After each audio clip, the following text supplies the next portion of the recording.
안녕하세요. 이번 저널 페이퍼 미팅을 진행하게 된 석사과정 이은경입니다.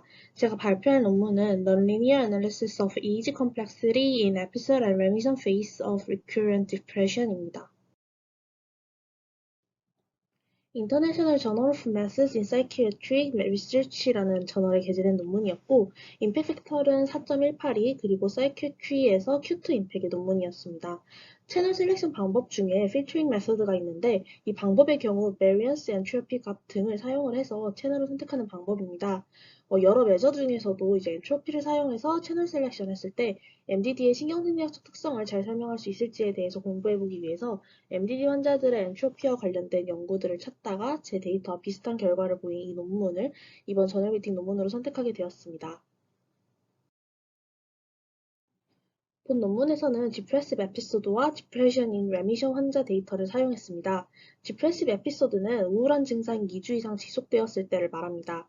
Major Depressive 에피소드는 우울한 증상, 의욕 저하, 무기력증 등과 같은 여러 우울증 증상들 중에서 5개 이상을 거의 매일 겪고 최소 이런 증상들이 2주 이상 지속될 경우를 말합니다. 레미션은 급성 항우울제 치료의 1차 종료점이며 이 레미션 상태에 있다는 것은 환자가 정상적인 수준의 사회적 기능으로 돌아갈 수 있다는 것을 의미합니다. 본 연구에서는 방금 설명드렸던 Depressive Episode, Depression in Remission, 그리고 Healthy Control 이렇게 3개의 그룹에 대해서 비교를 했습니다. 디프레션 환자 26명이 실험에 참가했는데 그중 4명의 데이터는 이제 외부 자문이 심해서 분석에서는 제외되었고 따라서 총 22명의 데이터만 사용했다고 합니다.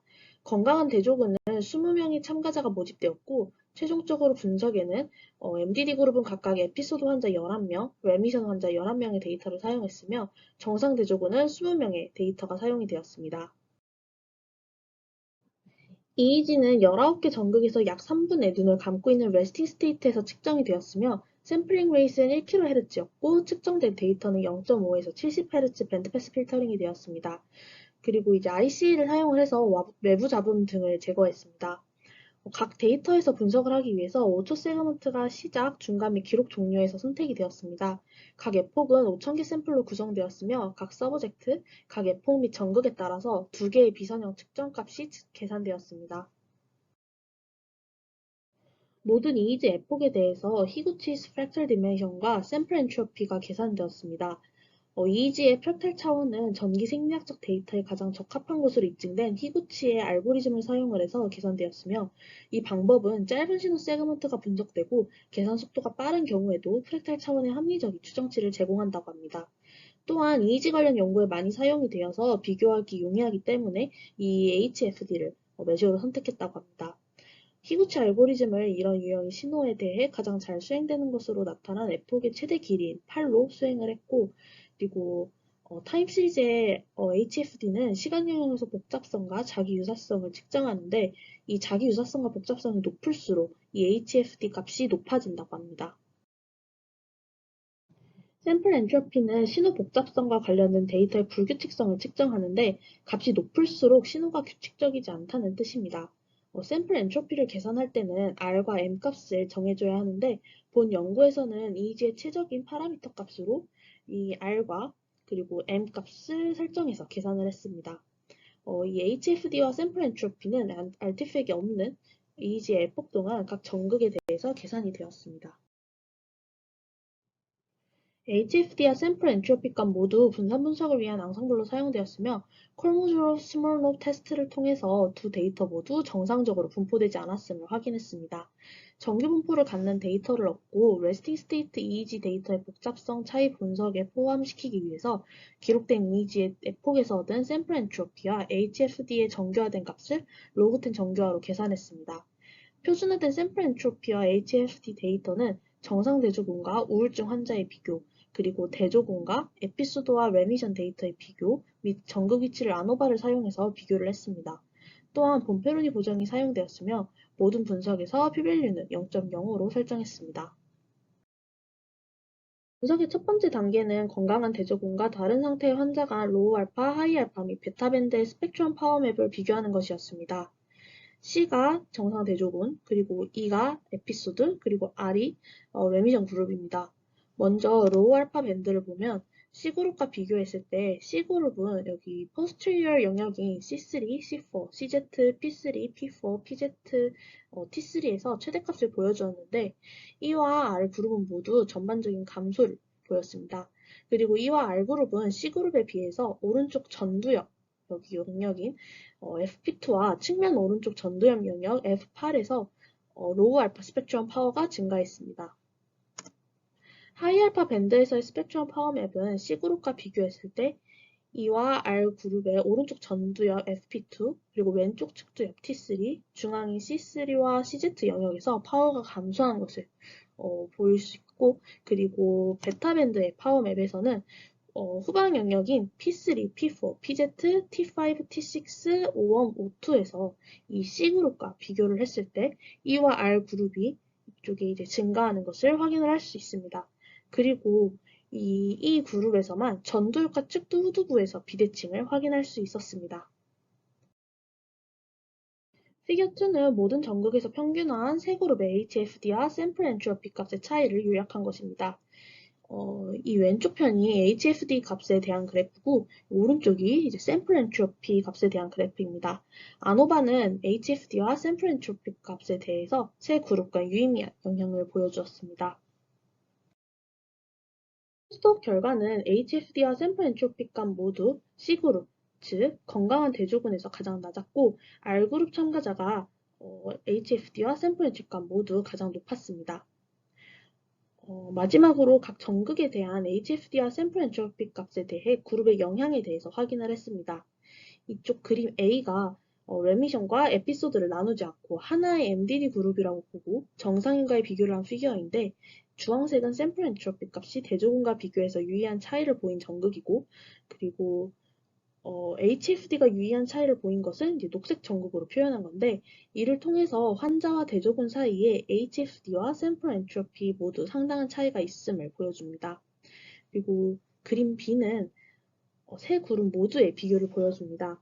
세 그룹, 컨트롤 에피소드 환자, 그리고 레미션 환자 각각 간에 이제 통계적으로 유의한 차이가 있는 전극을 표시했습니다. 그리고 C는 환자 그룹에서 에피소드와 레미션 그룹을 나누어서 비교를 한 것입니다. 이 피겨는 세 그룹에서 FP1과 T5 영역에 대한 샘플 엔트로피 추세의 대표적 결과를 나타낸 것입니다.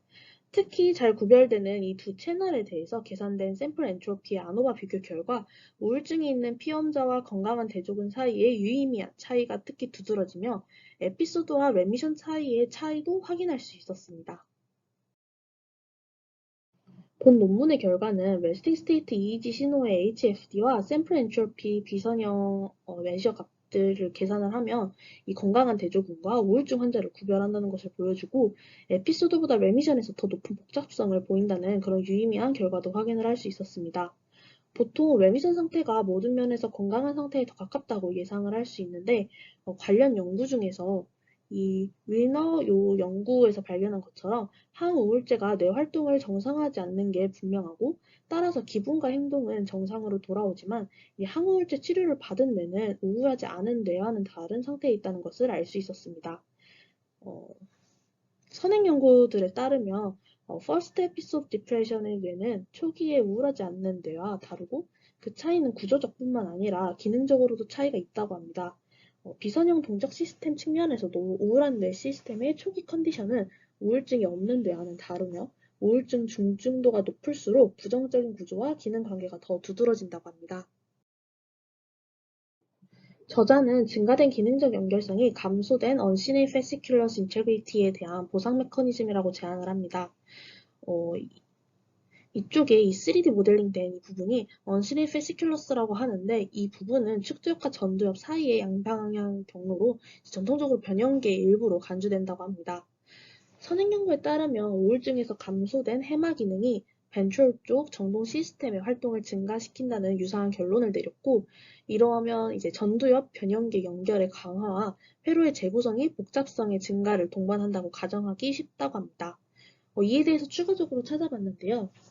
이쪽에 이 해마는 뇌 중앙부에 위치해 있는데 기억을 저장하고 코티솔이라고 불리는 호르몬 생성을 조절한다고 합니다. 과도한 코티솔이 분비를 해서 뇌에 도달하게 되면 문제가 발생하기 시작하는데 우울증 환자가 장기간 증가된 코티솔에 노출이 되면 새로운 신경 생성이 느려지고 해마의 뇌세포 부피가 감소하게 됩니다. 이 코티솔에 과하게 노출이 되면 전전두 옆쪽 피질도 이제 해마와 마찬가지로 수축을 하게 되는데 이 영역이 부정적 감정 발생 등 감정의 조절에 대해서 관여를 해서 우울증에서 중요한 역할을 하는 부분이라고 합니다. 이 영역뿐만 아니라 정서적 반응을 담당하는 뇌 영역인 이 편도체는 이제 비대해지고 예민해지며 이 편도체와 관여된 전두엽 변형계 회로 등이 이제 감정 처리에 통합 관련하며 우울증에서 기능 이상을 일으킨다고 합니다. 또한 이러한 회로들은 우울증 심각도에 따라서 급격히 변화합니다. 따라서 이러한 연결 강화와 회로 재구성이 복잡성의 증가를 동반한다고 이제 이해를 했습니다. 본 연구에서는 이제 정상대조군보다 환자가 HFD 그리고 샘플 엔트로피값 모두 높게 나왔습니다. 즉, 더 높은 복잡성을 보였는데 아직까지 MDD 환자와 정상대조군 복잡성 관련 연구에서 결과들이 제각각이고 그래서 이제 어떤 연구는 이제 본 연구 논문처럼 MDD 환자가 정상대조군보다 컴플렉시티가 더 높다고 하고 또 어떤 논문은 그 반대라고 말을 한다고 합니다. 그래서 최근 리뷰 논문을 확인한 결과 아직까지 각 논문의 결과에 대한 이유를 제대로 설명한 연구는 없으며 따라서 신경생리학적 관점도 중요하지만 이와 함께 본 논문의 이 특징 차이에 대한 추가 연구가 더 큰 샘플에서도 필요하다고 생각했습니다.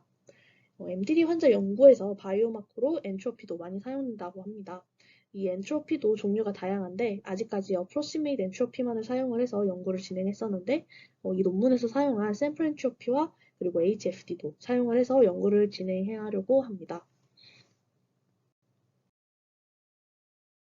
발표를 끝까지 들어주셔서 감사합니다.